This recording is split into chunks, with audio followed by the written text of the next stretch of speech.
Russia's defense ministry has released footage of the airstrikes carried out by the country's air force on Wednesday against the Islamic State ground positions in Syria. Meanwhile, despite the United Nations holding a World Leaders Convention, clear prescriptions on how to alleviate the economic burden of the influx of refugees from Syria and other countries remain unclear. Nuñez tells us why.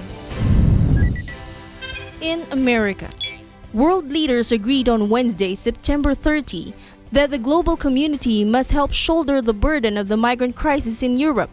But they don't seem to be any further in being able to forge a clear path forward on exactly how it ought to be done.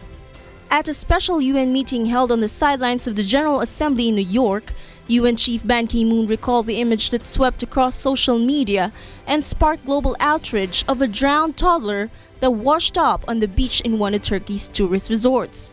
The strain of sheltering the world's largest refugee population is showing in Turkey, whose open door to those fleeing Syria and Iraq is shielding European nations from a migration crisis far worse than the one they are struggling with now.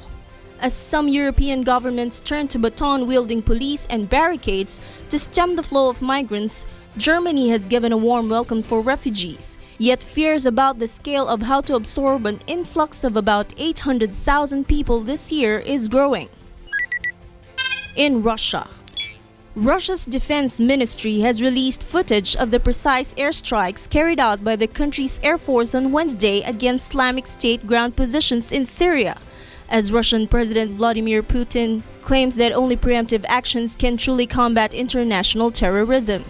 Defense Ministry spokesperson Igor Konashenkov told reporters that in accordance with the decision made by the Russian president, aircraft of the Aerospace Defense Forces started an aerial operation and carried out localized strikes against IS ground targets in Syrian territory.